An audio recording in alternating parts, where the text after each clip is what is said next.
Hi there, my name is Alison French, and this is my video for the GCAP635, 671 assignment for the case conceptualization. So to begin, we're going to walk through a case conceptualization, which will involve 4 parts. The first part is what happens. The second part is how do the client and counselor make meaning of what happens. The third part is how would the client like things to be differently. And fourth part will be how it can be changed. So to begin. The first part, we initially met Pat, who presented the problem of her body not cooperating and a general sense of feeling stuck and betrayed by her body when it comes to the physical changes that have occurred over the last number of years. Through discussing this initial problem, the class and Pat explored other themes that emerged.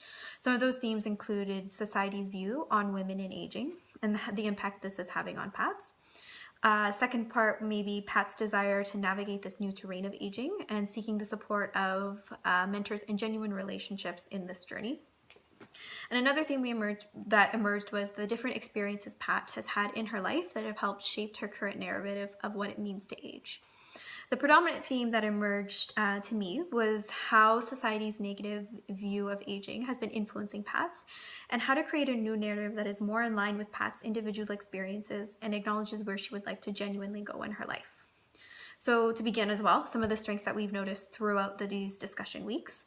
Pat has shown deep insight and openness in discussing these concerns with the class. She's also clear on how she would like to address the problem, which is with more of an existential and narrative approach compared to a solutions-focused approach. Keeping this at the center of our practice is also consistent with the ethic of care outlined by Perry. Second part, how do the client and counselor make meaning of what happened? Pat acknowledged that the different people and societal expectations have helped shape her narrative of aging. We looked at how her parents did not lead long lives, as well as other family members in her life, and how this has impacted Pat to wanting to have different experiences of aging. So she wants to live longer than other family members. Pat has also shown a really great ability to identify values she would like to incorporate into her life and ways of aging she would like to reject. She's told us several times she's valued the idea of interconnectedness and authenticity in relationships, which are key points. So incorporating these themes into our work together will be key. A key question we also explored was, what does it mean to age, and how does Pat do that well? It's important to consider the other narratives we have about women and aging in society too, and the possible impact this is having on Pat. Pat explored that there are messages about women fading away after a certain age, and her desire to challenge that through her experiences in the educational community. And she also doesn't want to fade away too, right? So we incorporate Pat's own preferences into the framework of how the client and counselor make meaning of what happened. Third part, how would the client like things to be different? So in keeping with the ethic of care outlined by Perry, it's important that we keep Pat's preferences and unique cultural experiences at the center of our conceptualization and practice. Pat has stated she would like to age well, which means several different things to her. One is that she identified inviting aging along for the journey, and reducing her fear in response to aging. She also prioritized inviting like-minded people along for the journey and leaving behind what no longer serves her. Pat also stated she would like to release some of the negative self-talk about her body and aging.